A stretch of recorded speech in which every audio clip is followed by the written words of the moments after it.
పితా పుత్ర పవిత్రాత్మ నామమున ఆమెన్. పునరుత్థాన మహోత్సవ శుభాకాంక్షలు. హల్లెలూయా హల్లెలూయా. క్రీస్తు మరణాన్ని జయించాడు. మరణానికి తనపై ఆధిపత్యం లేదని నిరూపించాడు.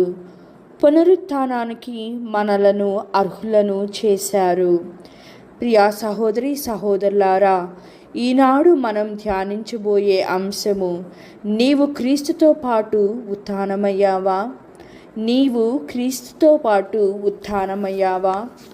పునీత చిన్నప్ప గారు కొరింథీయులకు వ్రాసిన మొదటి లేఖ 15వ అధ్యాయము 14వ వచనము చెప్పుచున్నట్లుగా, మరి క్రీస్తే లేవనెత్తబడనిచో మా బోధన వ్యర్థమే, మీ విశ్వాసము వ్యర్థమే.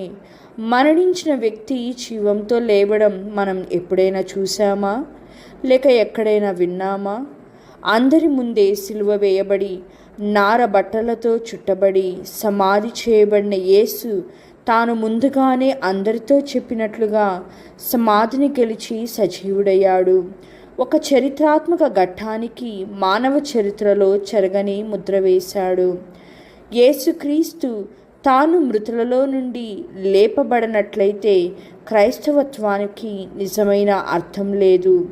తాను జీవాన్ని ఇవ్వగలనని, జీవితాన్ని నిలబెట్టగలనని తాను జీవించి ఉన్న కాలంలో ఎన్నో అద్భుతాల ద్వారా నిరూపించారు. ముఖ్యముగా లాజరును, యాయిరు కుమార్తెను జీవంతో లేపడం ద్వారా ఈ సకల సృష్టిపై తనకున్న అధికారాన్ని, శక్తిని, ఆధిపత్యాన్ని నిరూపించారు.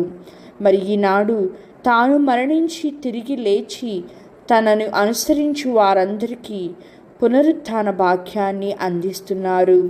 క్రీస్తు తన జీవిత కాలంలో ఏం చెప్పారో అదే చేసి చూపించారు. క్రీస్తు ఉత్థానం ద్వారా ప్రతి క్రైస్తవుడు తన పాప జీవితానికి క్రీస్తుతో పాటు మరణిస్తూ నూతన జీవితాన్ని ప్రారంభిస్తున్నారు. అదే మన విశ్వాసం. మనలో పరివర్తన రావాలి. మన విశ్వాస జీవితంలో స్థిరపడి ఉండాలి.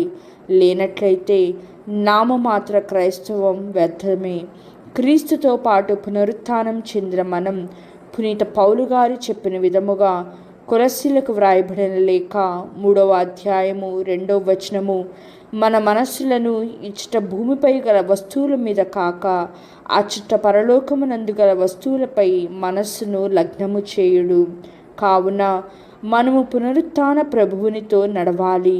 క్రీస్తు సమాధిలో నారబట్టలను విడిచిపెట్టినట్లుగా మన పాత జీవితాన్ని, ప్రాపంచిక వ్యసనాలను విడిచిపెట్టాలి. ఎందుకంటే పౌలు గారు పలికిన విధంగా 2వ కొరింథీయులకు వ్రాయబడిన లేఖ 5వ అధ్యాయము 17వ వచనము, ఎవడైనా క్రీస్తునందున్న ఎడల అతడు నూతన సృష్టి, పాత జీవితము గతించినది, క్రొత్త జీవితము ప్రారంభమైనది. ఈరోజు ప్రభువు పునరుత్థానాన్ని గాంచిన పేతురు, ఇతర శిష్యులు ప్రభు ఉత్థానాన్ని ప్రకటిస్తున్నారు. ఆ అపోస్తుల వలె క్రీస్తు బిడ్డలుగా, అనుచరులుగా ప్రభు ఉత్థాన శుభవార్తను ప్రపంచమంతటా ప్రకటించే బాధ్యతను మనందరము కలిగి ఉన్నాము.